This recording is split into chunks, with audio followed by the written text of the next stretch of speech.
Hello everyone, welcome to Veda and Vision. Let's start chapter 6 of agadtantra, environment toxicology.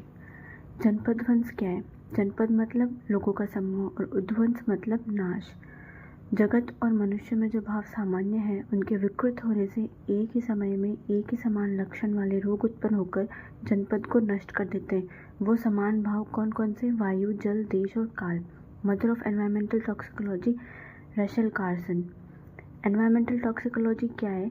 Study of harmful effects of various chemicals, biological, physical agents on living organism. Then ecology, study of interaction among organism and among organism and environment. Then toxicology, study of biological effects of toxin. Pollution क्या है? Undesirable change in characteristics of air, water, soil that may cause harmful effect. And pollutants जो pollution cause करते हैं, physical factor that is released intentionally by man in the environment in such concentration that may cause adverse effect. Then हम इसमें 3 type के pollution पढ़ेंगे, air, water and land pollution. First है air pollution, excessive concentration of foreign material in the atmosphere which affect health and cause eye irritation, cancer, throat irritation and pulmonary oedema. Source क्या है air pollution के? Dust, thermal power plant, fertilisers and carbon dioxide and N2SO2 carbon monoxide from automobiles. फिर आता है विकृत वायु के लक्षण, मतलब दूषित वायु के क्या क्या लक्षण है?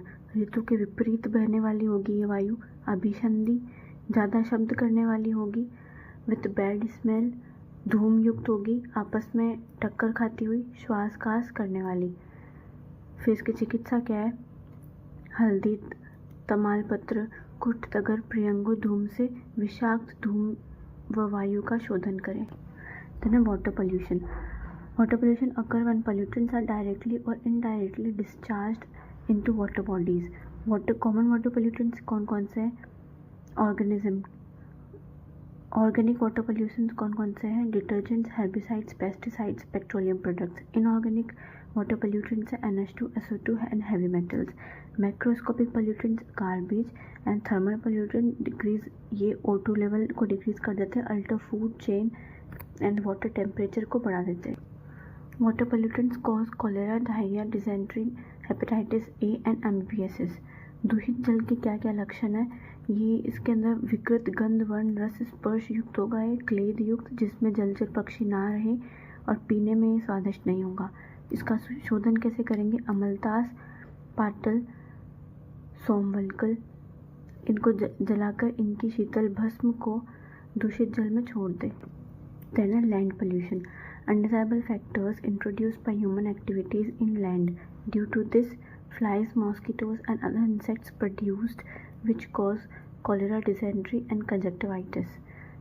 लैंड पोल्यूशन के सोर्सेज क्या क्या है? Household pollutant, plastic waste, water from kitchen. Municipality pollutant, human excreta. Industrial pollutant are fertilisers, garbage, poisonous products. फिर दूषित लैंड भूमि के क्या लक्षण है? यह मनुष्य पशुओं के जिस जिस अंग से स्पर्श होता है वह अंग शोथ युक्त हो जाता है, रोम, नख गिर जाते हैं। इसकी चिकित्सा कैसे करेंगे हम? सारीवा और एलादीगण को साथ में सूरा में पीस कर दूध या काली मिट्टी में मिलाकर छिड़काव करें। Then biological warfare, use of disease causing germs और टॉक्सिन्स इन वार। एजेंट्स क्या है इसके अंदर? Bacteria, viruses, fungi, toxins use to kill और डिसेबल द एनिमी। फिर बायो टेररिज्म क्या है? Intentional raise of harmful germs और टॉक्सिन्स टू कॉज डेथ और illness in people and animals and plants. Then biological warfare agents को 3 categories में divide किया गया है, category A, B and C। Category A easily transmitted हो जाती है, इसीलिए इजीली ट्रांसमिट होती है, इसलिए इसकी मोर्टेलिटी रेट भी हाई रहती है। This is moderately easy to transform और इसकी लो मोर्टेलिटी रेट होती है।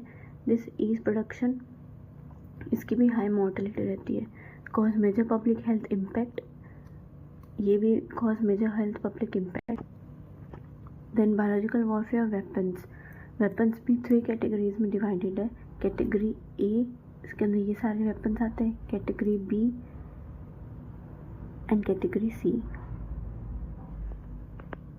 देन है chemical warfare, using toxic properties of chemical substances as weapon. Chemical warfare agents क्या क्या हैं? ये 5 टाइप के एजेंट्स हैं और इन्हें याद भी करना ज़रूरी है क्योंकि इनका एक्सप्लेनेशन भी दिया हुआ है, इससे क्वेश्चन भी आ सकता है। Asphyxiant, lung irritants, choking gases. Second is vesicants और blister gases. Third is lachrymators, tear gases.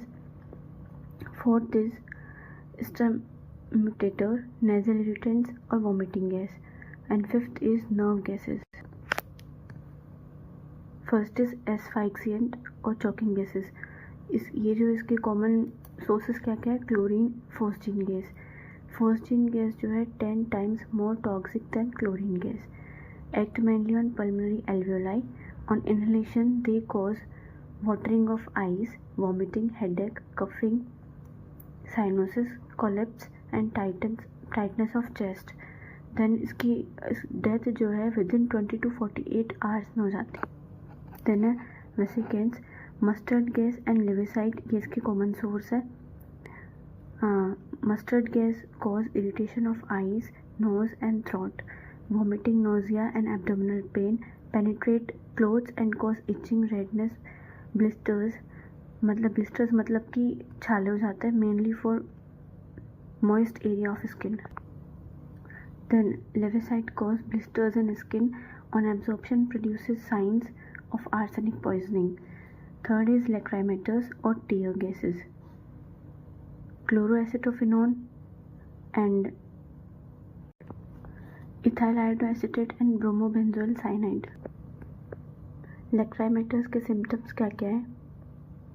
Vapours causes intense irritation of eyes, spasm of eyelids and temporary blindness due to long continuous exposure. It causes nausea, vomiting and blistering in eyes. The nasal irritants और vomiting gases,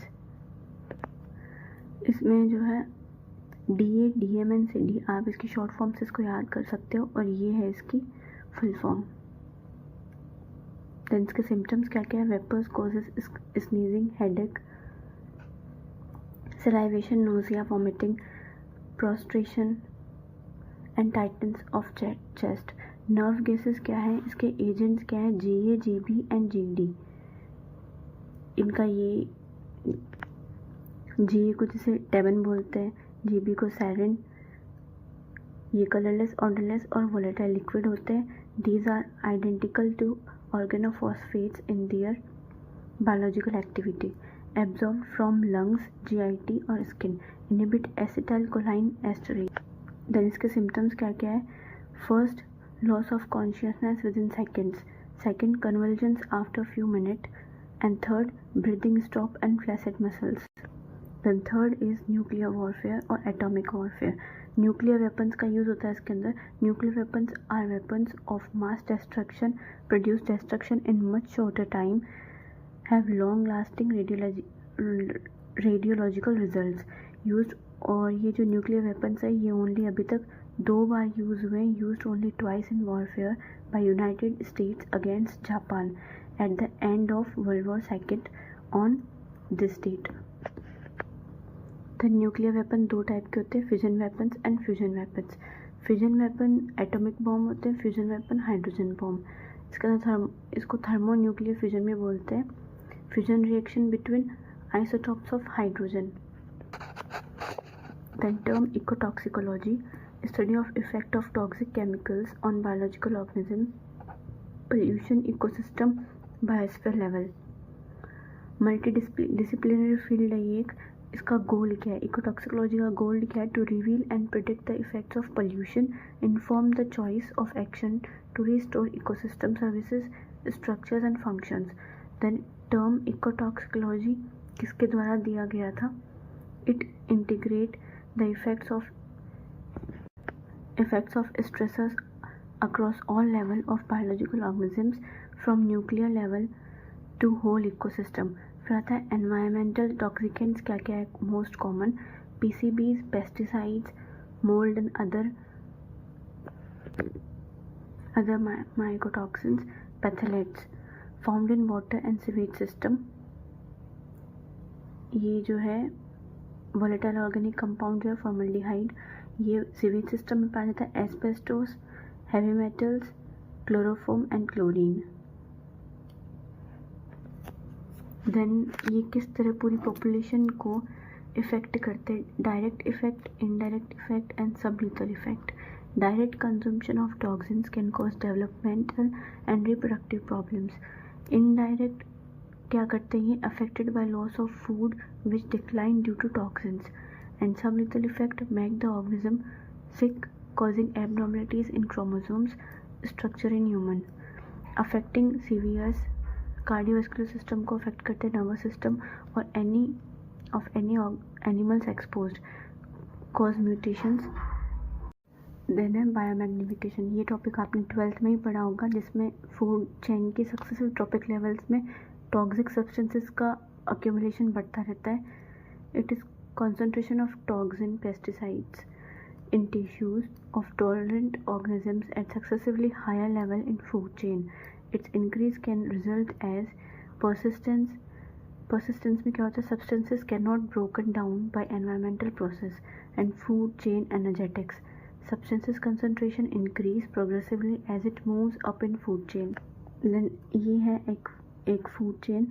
zooplankton से small fish में जाता है, small fish से bigger fishes, humans और large birds जो भी इनको खाती है उनमें जाता है. Bioaccumulants from river, lake, oceans, air, food can enter to lower member of food chain and increase up to higher level because that substances can not excreted completely from body. Last topic of this chapter, toxicovigilance. It decreases both mortality and morbidity from poisoning. It is the active process of identifying and evaluating the toxic risk existing in community and take measures to reduce or eliminate them. The practice of toxicovigilance is based on the use of methods, tools, techniques which must be well mastered by qualified and well-trained personnel. फिर toxicovigilance का role क्या है? Role of toxicovigilance: identify life-threatening poisoning risk in the community, detect changes in poisoning trends, monitor harmful effects of drug overdose and suggest corrective measures, identify substances causing severe illness, death or target organ damage, report poisoning risk and safety measuring to health authorities, monitor toxicity of household, industrial, agricultural chemicals and medicines. Thank you.